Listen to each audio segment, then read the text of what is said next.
Hello, welcome to another edition of Hinds Sight. I'm David Hinds. In this edition, I want to deal with the announcement by the Alliance for Change, the AFC in Guyana, that they want to lead what they call a broad pro democracy movement to oust the PPP from office.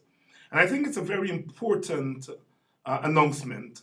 As you know, on this program and in other parts of the media, I have been very concerned that the AFC has not been able to work out the dilemma that it found itself in. And that dilemma, of course, is the fact that the majority of their supporters are Indian Guyanese. And Indian Guyanese, because of historical reasons, are wary and leery of any association with the PNC. Hence, the hesitancy of the AFC to enter into any kind of arrangements, formal arrangements with the APNU, of which the PNC is the largest constituent member. And of course, it presents a dilemma. And my own position is that when you're faced with political dilemmas, that you have to find some kind of creative way to work the dilemma out.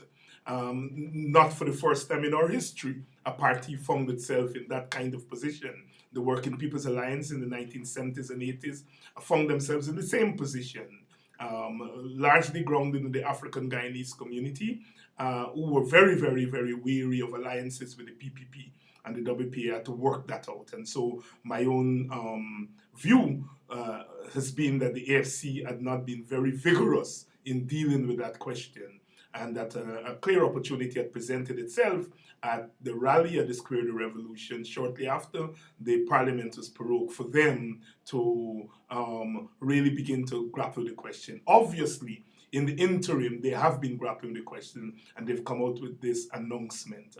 I think it's generally a forward, progressive position on the part of the APNU.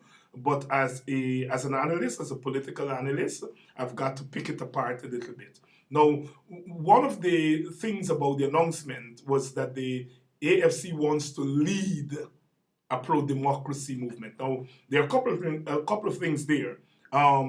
First of all, we're not sure whether the pro-democracy movement is an electoral front, whether they're talking about an electoral front, a broad electoral front to go to contest the election. My sense is that they're not. They're talking about a movement to put pressure to help to create the conditions for the removal of the PPP from office. So I think we need not get very excited to think that the AFC is talking here about a pre-election coalition. That's not my reading, and I've read the reports. I've not seen the transcripts of Mr. Ramjatan's speech, but I've read the reports, and all the reports point to a non-electoral front.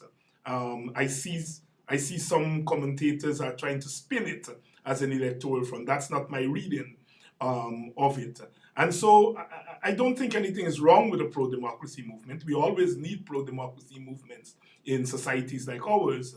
I'm a little bit concerned about the AFC wanting to lead the pro-democracy movement. Now, let me say this as someone who's been around the political scene for a long time. I know of the vanguardist position of the PPP. Always wanted to lead these fronts. Now we can have these fronts, as they used to call them, National Patriotic Front and so forth. And they didn't mind being part of these things, but they had to lead these things, a kind of old Stalinist, vanguardist kind of position. And I hope that the AFC, who has in its leadership ranks some old PPP member, they're not transferring that old PPP formula of leading a movement. I understand why they're talking about leading, because if you have to go to your constituency who are wary of alliances with the PNC, at least you can say to them, look, we're going to go there, but we're going to lead this movement. We are not going to be subsumed. But if you're going to lead, you're already saying other people will have to be subsumed under you. That's the dilemma, again, that the AFC finds itself in. It wants to signal that it will not be subsumed. But when you say you want to lead the movement, then you're saying others must join you. And there is something fundamentally wrong about that. Now, I sympathize with the AFC because it's a dilemma. I don't think that saying that you want to lead a movement is the answer, but one can see it as a first step. Now, the question I would like to ask is what this pro-democracy movement will do.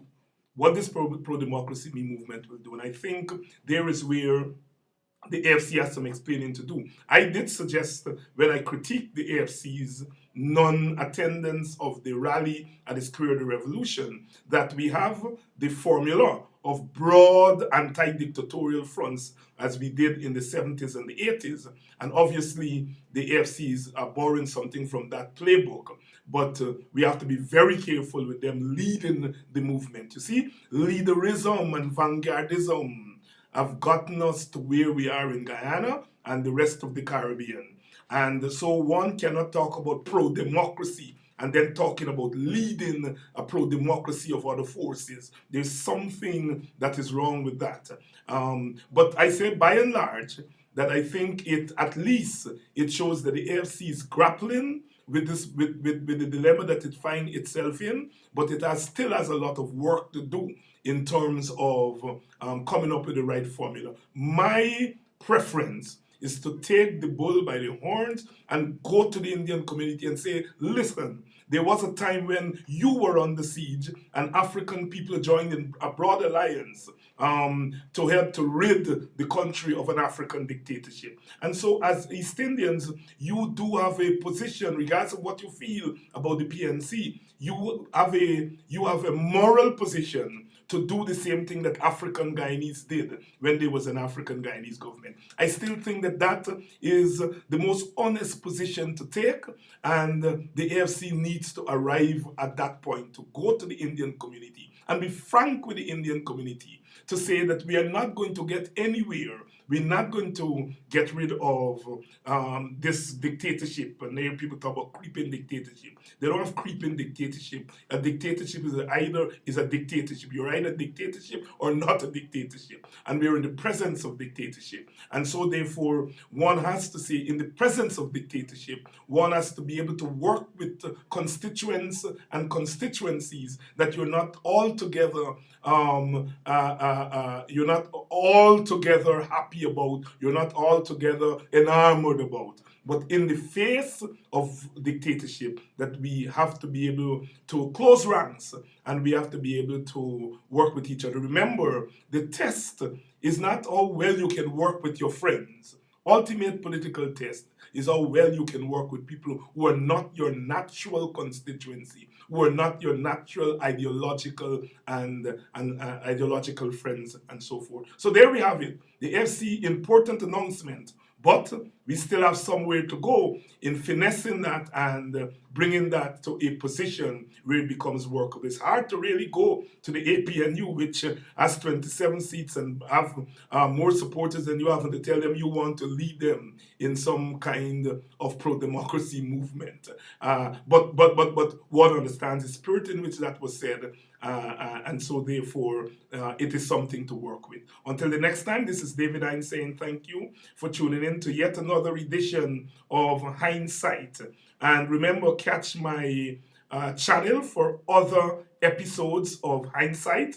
The channel, of course, is named after the program, Hinds Sight, on YouTube, my YouTube channel, or you can catch my website, Guyana-Caribbean-Politics.com. One word there, Guyana-Caribbean Politics. See you next time.